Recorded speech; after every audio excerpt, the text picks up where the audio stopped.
What's up guys, I'm Caddy here bringing the second battle of the IEP Pokemon League Week 1 round, where we're against a team called the Pewter Pin Missiles.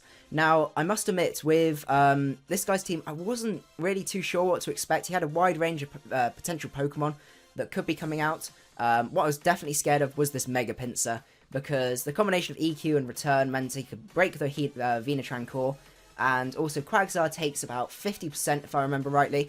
So I was able to sort of take 2 hits from that if needed, but yeah, it's not ideal, I must admit. So for that reason, I decided to run a couple of fast mons. We got Heliolisk here, which only took 25 to 35%, something like that, from a quick attack, and also outsped, and he didn't have many sort of electricity immunities outside of the Toxicroak.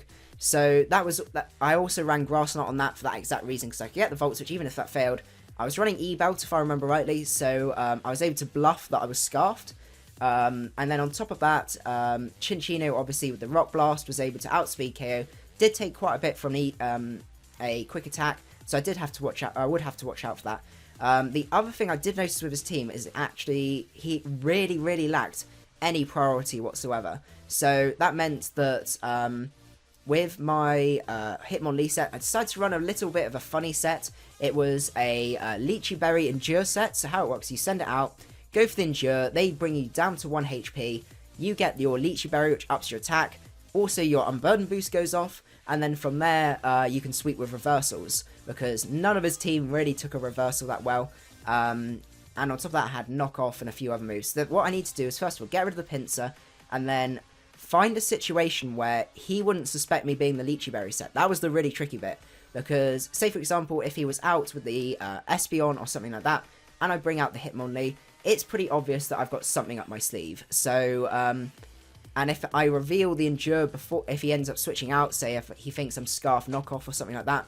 then that's going to ruin my plan completely. So I had to try and persuade him sort of during the battle that he was going to be winning, and that but yeah, I'll show you guys. That's probably the easiest thing to do.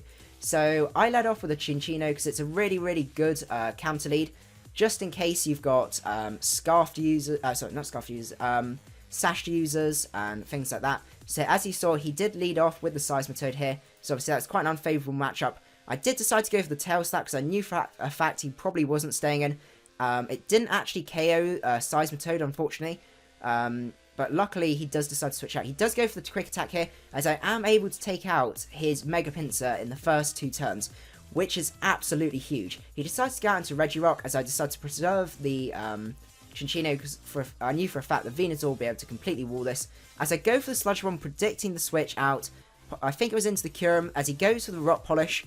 I'm not really sure about this, because my Venusaur could just wall this for days, as he does activate his Weakness Policy right here, which was a little bit scary, but I already saw, you know, how little this was doing. He does do 50%, which is quite reasonable, but I am able to sort of heal back up with that Giga Drain from there. He goes out into Kyurem, and I identified here that I actually didn't really need Venusaur anymore, because there was no real physical threats. I could handle the Seismitoad really easily with the rest of my team. I had Grass Knot and Bullet Seed on there, so I wasn't too worried here, so I decided to let Venusaur go down. I had a thought that this was Scarfed, and that did confirm it when he did go for the Ice Beam again. Unfortunately, I got frozen. I wanted to sort of come in, knew I could take an Ice Beam, and I could Volt Switch out. So unfortunately, I do stay frozen here, as he is able to KO me with a Drain Punch, which was quite unfortunate, I must admit. So I go out to Fabulous here, as he goes back out into Volunteer, as I go for the Bullet Seed, which doesn't do a huge amount, but it's still a reasonable amount of damage, and to be honest, there's not many Pokemon in this tier that can actually take 2 hits from there. He does have the Citrus Berry, which did surprise me, but unfortunately it still isn't enough for Fabulous. Fabulous putting in another whole load of work right there. I knew for a fact this was now Scarf, so I decided to go into Heatran, because I knew I could take pretty much any hit this guy was going to go for, as he just ends up switching back out into Girdle. I go for the Lava Plume here, and unfortunately I don't snag the burn, but I can always go out into Quagsire, because I knew this was physical, and you know, he's not going to really be able to do a huge amount to me, as he does go for the Knockoff here, and he knocks off my leftovers. As I go for the Skull, I wanted to test what he was as well, and also I wanted to predict a switch as well. So he does go for the Stealth Rock Stairs. I do recover back up. I knew for a fact I could stall him, so I wasn't too worried about that. I do get the Toxic off, so I know for a fact I can completely stall this guy from here. And I end up just doing a little bit of a recover stalling here. As he does end up going for more Drain Punches, really not doing a huge amount. I absolutely love Quagsire. I don't know why he's down in NU, but he just puts in the work, really. He does get a crit here, but I can just recover this back up. I know this isn't particularly interesting, but it was the safest play for me. He does end up going out into OG his Espeon, which I was a little bit scared of, as he does start going for Calm Minds.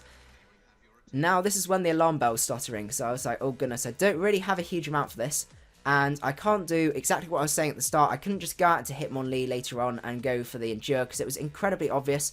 So what I actually had to do was persuade him that I actually had no answer to this guy, and that he was going to be able to sweep me.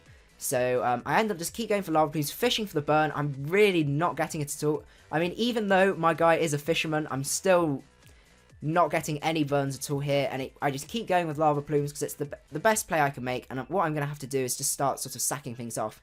Unfortunately, if I remember rightly, the Chinchino, yeah, is at a point where Rocks, I think he had Rocks up on my side. I'll check in a sec, but where it would die to Rocks, which was quite unfortunate. But he does keep going for the Calm Minds here, just trying to set up as much as possible, as I'm still trying to get this burn, and I just don't get it at all, which doesn't make much sense. He does go for the Psychic here. I do live that again, allowing me to get another Lava Plume off. But still, absolutely nothing there. It would have made, yeah, it would make a lot more difference as he goes to the Reflect here. Now this is when I'm scared, because a knockoff has gone from a guaranteed KO to doing 75 to 80% roundabouts, which was, considering the level he was at, was quite risky. So all I had to do was still had to convince him that I was going to lose. So he does go for the Psychic here. I do take that, which I think is absolutely crazy. As I go for the Protect here, as he does go for another Psychic. I'm still fishing for the burn here. Still not getting it. It's just absolutely crazy. So obviously, there's no point bringing out the Chinchino because he does know it's down to absolutely nothing. I go for the Endure here, hoping he doesn't go for the Reflect. He does end up going for the Psychic, which means my Leechy Berry goes off. And I go for the Reversal because it still does more damage than a knockoff does. He goes out into Mickey. I know for a fact I can outspeed that. And then finally, he goes out into the Girdle and I outspeed that and KO that. So it's a really, really good sweep on Hitmonlee's part at the end. Chinchino and Hitmonlee putting in so much work for that battle. So I hope you guys enjoy the battles, and I hope you are as hyped for this tournament as I am. And I will see you guys at our next video. Macadii out.